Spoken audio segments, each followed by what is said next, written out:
এখন পর্যন্ত গুগল পিক্সেলের যতগুলো সিরিজ বের হয়েছে আমার কাছে সব থেকে ভালো লাগে গুগল পিক্সেলের 8 সিরিজটা, কারণ এই সিরিজের ডিজাইনটা অন্যান্য পিক্সেল ফোনের তুলনায় কিছুটা আলাদা এবং সবাই এই ধরনের ডিজাইনই কিন্তু বেশি পছন্দ করে থাকে।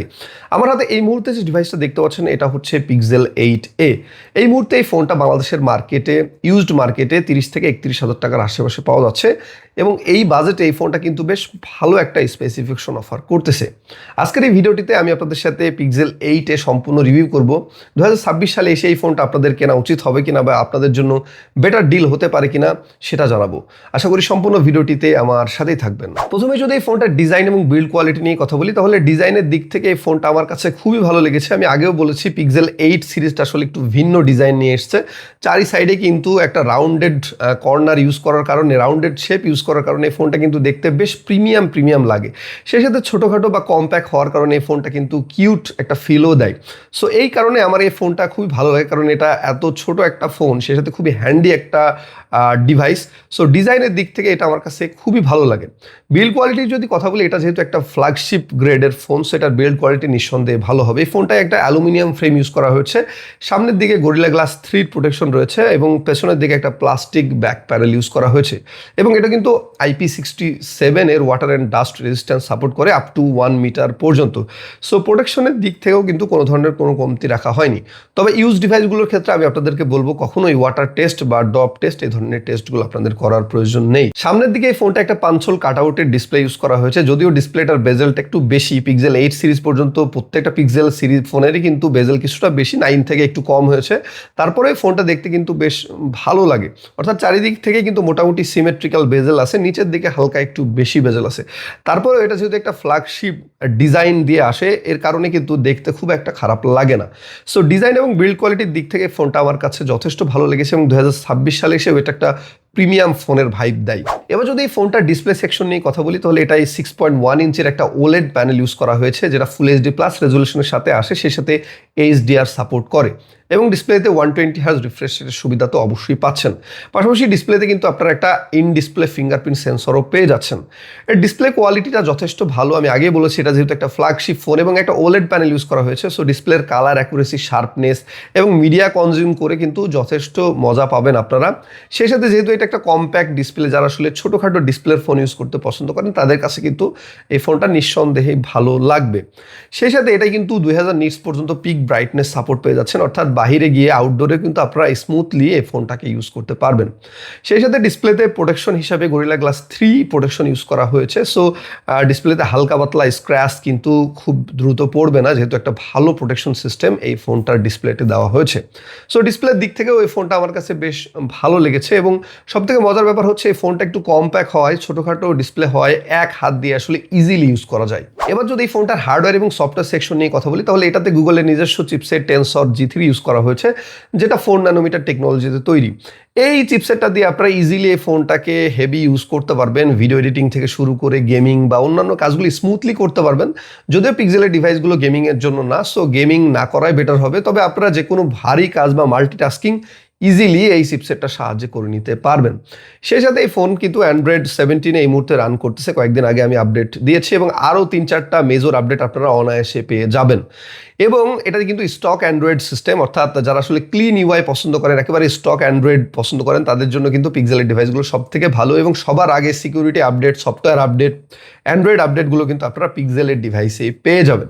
সেই সাথে এই ফোনটাতে স্টোরেজ হিসাবে 8GB র্যাম ইউজ করা হয়েছে এবং 128GB স্টোরেজ সুবিধা পেয়ে যাচ্ছেন এবং UFS 3.1 এর স্টোরেজ টাইপও কিন্তু আপনারা পেয়ে যাচ্ছেন।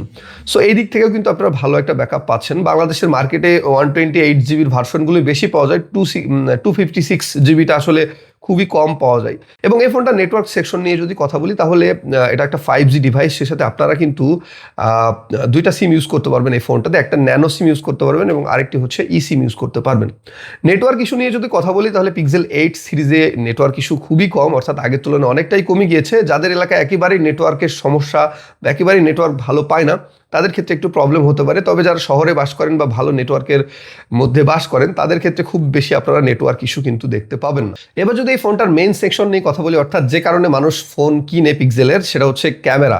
এই ফোনটার পেছনের দিকে 64 মেগাপিক্সেল এর একটা মেইন সেন্সর ইউজ করা হয়েছে এবং 13 মেগাপিক্সেলের একটা আলট্রা ওয়াইড সেন্সর ইউজ করা হয়েছে এবং সামনের দিকে 13 মেগাপিক্সেলের একটা ফ্রন্ট ক্যামেরা আপনারা পেয়ে যাবেন। পেছনের ক্যামেরা দিয়ে আপনারা দারুণ কোয়ালিটির ছবি তুলতে পারবেন। পিক্সেলের ক্যামেরা এমনি সেরা হয়। পিক্সেল 6a দিয়েও যদি এখন ছবি তোলা যায় দেখবেন অন্যান্য ফোনের তুলনায় অনেক ভালো ছবি উঠছে।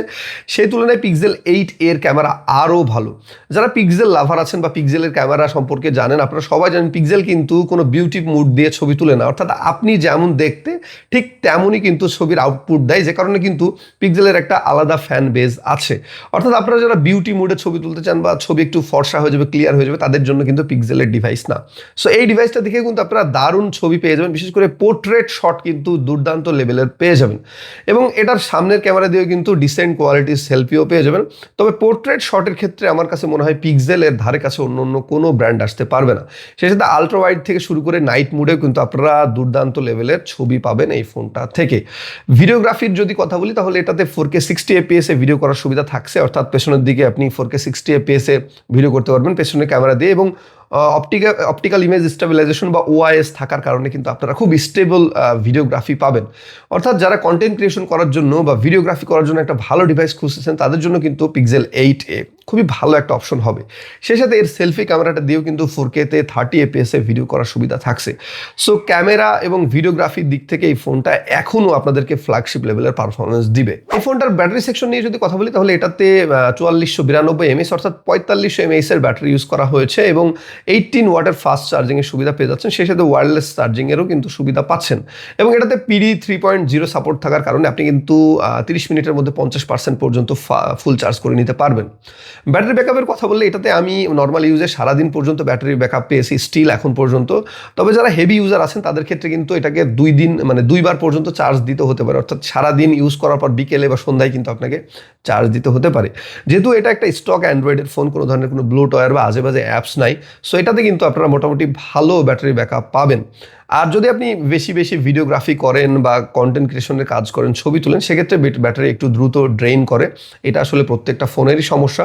সো আপনারা যারা আসলে নর্মাল ইউজার আছেন তাদের ক্ষেত্রে এটা অনায়াসে 1 দিনের মতো ব্যাকআপ দিয়ে দিবে এখন পর্যন্ত। সেই সাথে এই ফোনটার সাউন্ড কোয়ালিটি নিয়ে যদি কথা বলি তাহলে এটাতে কিন্তু স্টেরিও সাউন্ড ইউজ করা হয়েছে, ডলবি সাপোর্ট আছে। সো আপনারা খুবই ভালো একটা সাউন্ড পাবেন এবং বেশ ভালো ক্রিস্টাল ক্লিয়ার কিন্তু মিউজিক এক্সপিরিয়েন্স করতে পারবেন এই ফোনটা দিয়ে।